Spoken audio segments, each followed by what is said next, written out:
आज का जो टॉपिक शुरू होता है ये होता है समुद्री मार्ग की खोज से। फ्रेंड्स, आपको बता दें कि भारत में सबसे पहले जो व्यापार होती थी वो स्थल मार्ग से होती थी। यहाँ पर आप देख सकते हैं कि 15वीं शताब्दी के आसपास यूरोप के व्यापारियों ने जो है लाल सागर से होते हुए स्थल मार्ग से भारत आना शुरू किया था। लेकिन उसमें कई प्रकार की कठिनाइयाँ आती थी, क्योंकि यहाँ से जो माल ले जाया जाता था या उधर से जो लाया जाता था, बीच में लुटेरे क्या करते थे, उसका माल प्रायः लूट लिया करते थे। तो इसलिए इसमें जो है उसे कई प्रकार की कठिनाइयाँ आती थी।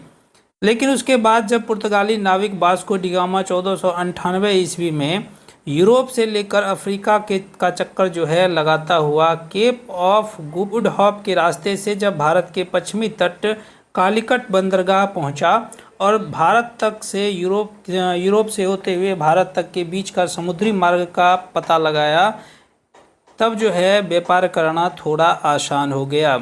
उसके बाद कालीकट के शासक ने वास्को डी गामा को यहाँ पर व्यापार करने की अनुमति दे दी और उसके बाद जो है अनुमति देने के बाद उसे कुछ सुविधाएं भी दी।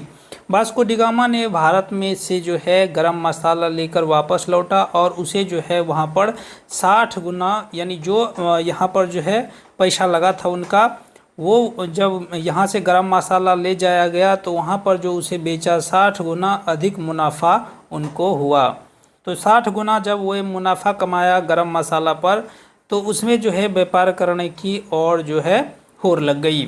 उसके बाद 31 दिसंबर 1600 ईस्वी को क्या होता है, इंग्लैंड के कुछ व्यापारियों ने लंदन में ईस्ट इंडिया कंपनी की स्थापना कर देती है। ईस्ट इंडिया कंपनी की जब स्थापना हो जाती है तो इंग्लैंड के महारानी एलिजाबेथ प्रथम ने 15 वर्षों के लिए इन कंपनियों को पूर्व देशों यानी एशियाई देशों में के साथ जो है व्यापार करने का एक अधिकार दे देता है कि 15 वर्षों तक आप जो है एशिया के साथ व्यापार कर सकते हैं। ये अधिकार जो है महारानी एलिजाबेथ ने दे देता है उन कंपनियों को। उसके बाद जो है सोरा जो बारूद बनाने के काम में आता है, उनका यहाँ पर दिया गया है कि रासायनिक नाम क्या होता है। सोरा का रासायनिक नाम जो होता है वो होता है पोटेशियम नाइट्रेट। आपको यहाँ पर याद रखना है कि सोरा का जो है रासायनिक नाम होता है पोटेशियम नाइट्रेट। इंग्लैंड की जो है ईस्ट इंडिया कंपनी ने भारत में कई जगहों पर, जैसे सूरत हो गया, मसूलीपट्टनम हो गया, हुगली, पटना, कासिम बाजार हो गया, यहाँ पर जो है अपनी फैक्ट्रियाँ स्थापित की। फैक्ट्री स्थापित करने का मतलब ये नहीं कि फ्रेंड्स यहाँ पर जो है कोई ना कोई उत्पादन किया जाता था, ऐसा बात नहीं है। यहाँ पर जो है जो भारत से माल इकट्ठा किया जाता था उस माल को इस फैक्ट्रियाँ में रखा जाता था। फैक्ट्री से तात्पर्य उसी का है। फ्रांसीसियों का प्रधान कार्यालय जो है भारत के दक्षिण पूर्वी समुद्र तट पांडिचेरी, जिसे हम लोग अभी वर्तमान में पुडुचेरी कहते हैं, वहाँ पर जो है फ्रांसीसियों का प्रधान कार्यालय था। बंगाल मुगल साम्राज्य का एक धनी और बड़ा प्रांत था, यानी उस समय जो है पूरा भारत पर मुगल साम्राज्य स्थापित था, मुगल का जो है राज चलता था। उस समय बंगाल जो है एक धनी और बहुत बड़ा प्रांत था। बंगाल में जो है मुर्शिद कुली खां के बाद जो है अली वर्दी खां को 1740 ईस्वी में बंगाल का नवाब बना दिया गया। बंगाल में जो है अंग्रेज द्वारा सबसे पहले जो है फैक्ट्री का स्थापना 1650 में किया गया हुगली नदी के तट पर, जिसे बाद में जो है आबादी बढ़ने के बाद फोर्ट विलियम इसका नाम रख दिया गया, जिसे अभी जो है रेलवे स्टेशन में बदल दिया गया। हुगली में जो रेलवे स्टेशन बनाया गया है वो यही फैक्ट्री है। इसी फैक्ट्री पर जो है सबसे पहले अंग्रेज़ों का जो है व्यापार शुरू हुआ था। उसके बाद यहाँ पर जो है एक शाही फरमान जारी होता है। शाही फरमान किसके द्वारा जारी होता है? मुगल साम्राज्य के जो सम्राट थे फर्रुखसियर, उसके द्वारा 1717 ईस्वी में जो है शाही फरमान जारी होता है। शाही फरमान ये जारी होता है कि 3000 रुपये जो है कंपनी को के द्वारा वार्षिक कर के बदले जो है पूरे बंगाल में व्यापार करने की अनुमति दे दी जाती है, कि कंपनी जो है 3000 रुपये वार्षिक कर दे करके मुग़ल बादशाह को पूरे बंगाल में जो है व्यापार करने लगता है। ये बात जो है बंगाल के नवाब जो सिराजुद्दौला थे उनको बहुत बुरा लगता है कि मुझे जो है बिना बताए किस तरह से कंपनी को जो है 3000 वार्षिक कर के बदले व्यापार करने का अधिकार दे दिया गया। सिराजुद्दौला को जो है इस पर गुस्सा आती है। उसके बाद अंग्रेज़ ने सिराजुद्दौला को जो है, सिराजुद्दौला जब गुस्सा जाते हैं उसके बाद सिराजुद्दौला और अंग्रेज़ों में युद्ध होती है, प्लासी की युद्ध। जो है सिराजुद्दौला हार जाते हैं। सिराजुद्दौला इसलिए हारते हैं कि सिराजुद्दौला के जो है बंगाल के दो व्यापारी थे, अमीरचंद और जगत सेठ। ये दोनों व्यापारी जो है अंग्रेज़ों के साथ मिल जाते हैं और सिराजुद्दौला के जो सेनापति थे मीर जाफ़र, ये भी जो है अंग्रेज़ों को सपोर्ट कर देते हैं। तो अंग्रेज़ों को जब सपोर्ट कर देते हैं तो इस युद्ध में क्या होता है, प्लासी का युद्ध जो है 23 जून 1757 ईस्वी को होता है। 23 जून 1757 ईस्वी को प्लासी का युद्ध होता है। इस युद्ध का जो है सेनापति होता है अंग्रेज़ की तरफ से रॉबर्ट क्लाइव। इसमें क्या होता है, सिराजुद्दौला की जो है मृत्यु हो जाती है, सिराजुद्दौला मार दिए जाते हैं। और सिराजुद्दौला जब मारे जाते हैं तो इनके जो सेनापति थे मीर जाफ़र, जो अंग्रेज़ों का मदद किए थे, उसको बंगाल का नवाब बना दिया जाता है। बंगाल का नवाब बनाने के बाद यहाँ पर हम आपको बता दें कि प्लासी का जो असली नाम था वो था फलासी। प्लासी का नाम था असली फलासी, जो एक फूल था जिसे अंग्रेज़ ने बिगाड़ दिया था, प्लासी कहने लगा, फलासी को प्लासी कहने लगा। इस जगह को यहाँ पर जो है एक फूल होता था, फूलों के नाम से ही जाना जाता था, फलासी कहा जाता था, जो बाद में प्लासी कहा जाने लगा, जो अंग्रेज़ के द्वारा दिया गया नाम था। फलासी जो है एक खूबसूरत फूल होता है लाल कलर का, जिससे गुलाल बनाया जाता है, जिसे प्रायः हम लोग क्या करते हैं, होली में उपयोग में लाते हैं। प्लासी की अगर बात करें फ्रेंड्स, तो ये जो है भागीरथी नदी के किनारे अवस्थित है। अंग्रेज़ों ने जो है जब सिराजुद्दौला मार दिए जाते हैं, मीर जाफ़र को गद्दी पर बैठा दिया जाता है, लेकिन कुछ दिन के बाद मीर जाफ़र को भी हटाकर जो है उसके दामाद, मीर जाफ़र के दामाद मीर कासिम को जो है गद्दी पर 1760 ईस्वी में बंगाल के नवाब बना दिए जाते हैं।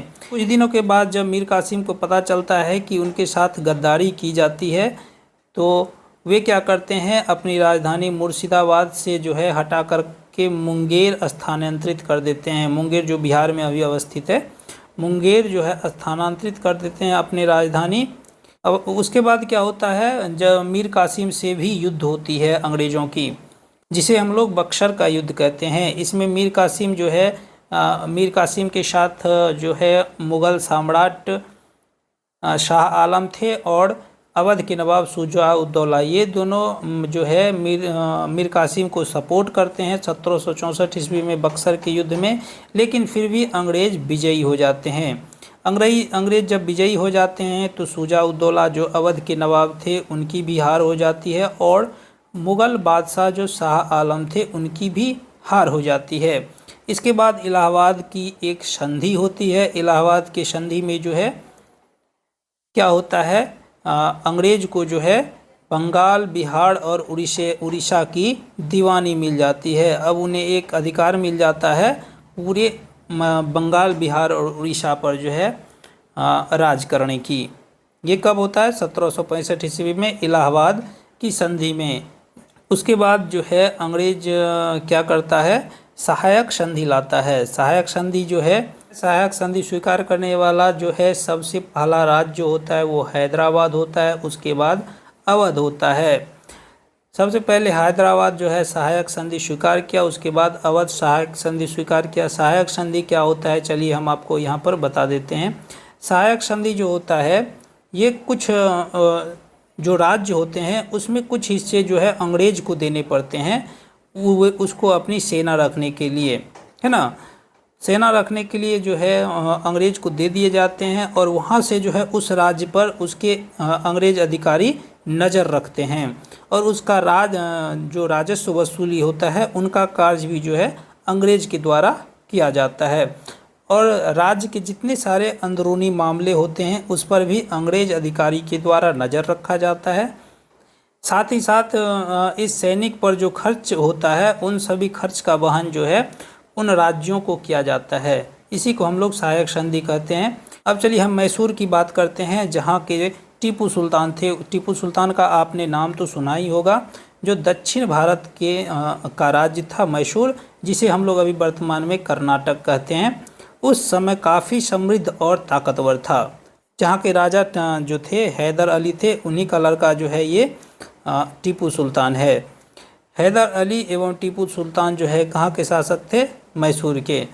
वहाँ पर क्या होता है, मैसूर की कहानी चलिए हम आपको बताते हैं। मालाबार एक तट है केरल राज्य में अवस्थित पश्चिमी घाट और अरब सागर के बीच भारतीय प्रायद्वीप के पश्चिमी तट के समानांतर एक संकीर्ण तटवर्तीय क्षेत्र है जिसे हम लोग मालाबार तट कहते हैं। वहाँ जो व्यापार होता था, वहाँ व्यापार होता है काली मिर्च और इलायची। वहाँ पर कंपनी जो है काली मिर्च और इलायची की खरीदारी करती थी जो मैसूर के नियंत्रण में था, यानी मैसूर के राजा जो थे उसी के नियंत्रण में वो मालाबार तट था। वहाँ जो मिर्च और इलायची खरीदी जाती थी इसी के कंट्रोल में था। 1785 ईस्वी में क्या होता है, टीपू सुल्तान ने अपने राज्य में पड़ने वाली बंदरगाह से चंदन की लकड़ी, काली मिर्च, इलायची के निर्यात पर रोक लगा देती है। यही जो काली मिर्च और इलायची मालाबार तट से खरीदी जाती थी अंग्रेज़ों के द्वारा, उस पर क्या होता है, टीपू सुल्तान के द्वारा रोक लगा दी जाती है, क्योंकि अंग्रेज़ क्या करते हैं, टैक्स नहीं देते हैं। टैक्स नहीं देते हैं इसलिए जो है टीपू सुल्तान रोक लगा देते हैं। उसके बाद यहाँ पर औरंगजेब की मृत्यु के बारे में आपको बता देते हैं। 1707 ईस्वी में जो है औरंगजेब की मृत्यु हो जाती है। अकबर की मृत्यु 1605 ईस्वी में होती है। उसके बाद चलिए टीपू सुल्तान की पुनः बात कर लेते हैं। टीपू सुल्तान जब रोक लगाते हैं तो अंग्रेज़ क्या करते हैं, अंग्रेज़ जो है टैक्स देने से मना ही कर देते हैं। धीरे धीरे टीपू सुल्तान को समझ में आ जाता है कि धीरे धीरे अंग्रेज़ जो है हम पे कब्जा करना चाहता है। तो टीपू सुल्तान ने क्या करता है, फ्रांसीसियों से मित्रता कर लेता है और अपनी सेना के आधुनिकीकरण के लिए उससे मदद मांगता है फ्रांसीसियों से, और उसे जो है ट्रेंड करना प्रारंभ करते हैं अपने सैनिक को। लेकिन ये कदम जो उठाया इससे क्या करता है, कंपनी और मैसूर के बीच लड़ाई हो जाती है। लड़ाई होने के बाद इसमें क्या होता है, टीपू सुल्तान हार जाते हैं। 1799 में श्रीरंगपट्टनम का ये लड़ाई होता है जिसमें टीपू सुल्तान मारा जाता है, जो 1799 में हुआ था। टीपू सुल्तान को शेर ए मैसूर के नाम से जाना जाता है। टीपू सुल्तान का जब मौत हो जाता है तो कंपनी ने मैसूर का बागडोर जो है बेडियार राजवंश के हाथों में दे दिया जाता है। 1761 ईस्वी में पानीपत का तृतीय युद्ध होता है जिसमें अहमद शाही अब्दाली और सदाशिव राव के बीच ये युद्ध होता है। कब, 1761 ईस्वी में पानीपत की तृतीय लड़ाई। उसके बाद चलिए हम विलय नीति की बात कर लेते हैं। विलय नीति आखिर होता क्या है। विलय नीति की बात अगर करें तो विलय नीति के अंतर्गत क्या होता है, अगर किसी शासक की मृत्यु हो जाती है और उसको कोई अपना जो है संतान नहीं होता है, अगर पुत्र नहीं होता है, तो उसके राज्य को कंपनी क्या करती थी, अपने नियंत्रण में ले लेती थी।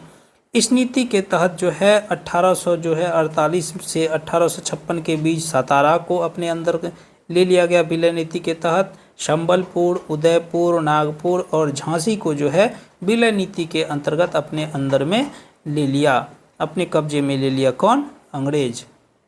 तो इस तरह से जो है ये चैप्टर 2 जो है अंत हो जाता है। यदि आपको ये नोट्स चाहिए तो हम जो है डिस्क्रिप्शन बॉक्स में नोट्स डाल देते हैं, वहाँ से डाउनलोड करके जो है आप उसे पढ़ सकते हैं। यहाँ भी आप अगर वीडियो देख लेते हैं और उसे पढ़ लेते हैं तो आपको जो है टॉपिक पूरा कवर हो जाएगा और आपको याद भी हो जाएगा। तो इसीलिए जो है आप नोट्स भी डाउनलोड कर लीजिए और यहाँ से भी आपको वीडियो देखते रहिए। सभी चैप्टर का हम यहाँ पर वीडियो डाल देते हैं चैनल पर, आप बराबर देखते रहिएगा और नोट्स देखिए तो आपको आपका जो है सारा टॉपिक कवर हो जाएगा।